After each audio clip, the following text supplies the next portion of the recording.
Pilipinas, iaalay ang buhay para sa iyo.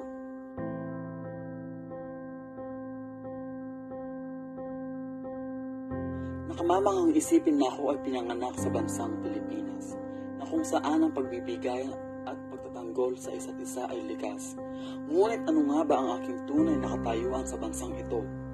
Pagserbisyo ba sa nakararami o pagsakripisyo sa lahat ng Pilipino? Sa pagdaan ng mahabang panahon, tila kultura ng Pilipinas ay ibinaon na sa limot ng kahapon. Maski wika ay pilit na binura at pinalitan sa isipan ng mga tao. Ito nga ba ang modernong Pilipino? Kung saan Pilipinas ay pilit na binabago? Bago ko simulan ang aking piyesa, nais ko kayong tanungin, ano nga ba para sa inyo ang maging isang makabayan?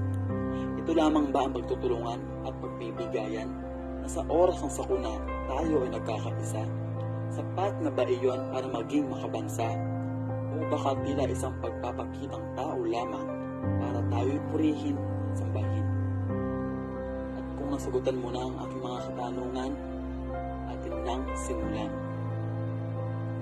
Nagagamit mo ba ang iyong karapatan para bumoto? Nailuklok mo ba ang mga tamang politiko? Siyang magsisilbing leader para tayo'y pamunuhin? O isang pagnanakaw para gasayan ng ilang bayan at sipsipin ang kanang likas na yaman? Bumili ka na naman ba ng bagong Nike shoes o di kaya bag na galing sa ibang bansa? At tila kinalimutan mo na ang mga Pilipinong manggagawa. Nagkiligin ang sariling atin, gasgas na linya, pero puno ng pagmamahal sa bayang ina. Nagkagawa mo ba ito? O isa ka rin sa mga taong Pilipino sa salita, pero hindi sa gawa? Sumusunod ka ba sa mga batas? O baka simpleng pagsunod sa mga regulasyon ay hindi mo na mahanapan ng lunas? Pinangangalagaan mo ba ang kalikasan? O isa ka rin sa mga taong hindi minamahalan ka ng bayang sinilangan? Nakapanlulumo ang sinapit ng ating bayan. Tila tinatanggalan ng hininga ang kanang diwa at pilit na pinagnanakawan. Nagkaroon ng sigwa ang kaluluwa ng bayang ina. Tila ang peras ng silangan ay unti-unti nang nawawala. Hindi pa ito ang huli. Tayo'y makakagawa pa ng solusyon. Tanging hakbang lamang galing sa atin ang magsisilbing inspirasyon. Inspirasyon na muling magpapakilala sa pagmamahal natin sa bayang ina. Kaya mo bang mag-alay ng buhay para gisingin ang natutulog na diwa? Ating silaban ang ating mga pag-asa. Tayo ay tumayo at magkaisa. Iwagayway ang watawat ng Pilipinas na taas noo. Hindi na muling magpapabulag kahit kanino. Pagmamahal sa bayan, ngayon natin patunayan. Ika nga ni Rizal, tayo ang pag-asa ng bayan.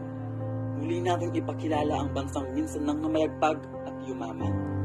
Ito ang bansang Pilipinas, perlas ng aking silanganan. Pilipinas, iaalay ang buhay para sa iyo. Lahat ay gagawin na ipagtanggol ka lang sa mga gustong sumakop sa iyo. Buhay man ang kapalit, katotohanan sa aming mga mata ay hindi pipikit. Pilipinas, dapat kang alagaan. Sa samang pinuno ay hindi ka na mahahawakan. Pagkat sa dalisan ng iyong tubig at mga likas na yaman, mga modernong Pilipino ay lagi ka nang iingatan. Katulad ng nakasaad sa lupang hinirang, itong aking bayang silanganan, handa kami magsakripisyo at mamatay dahil sa iyo.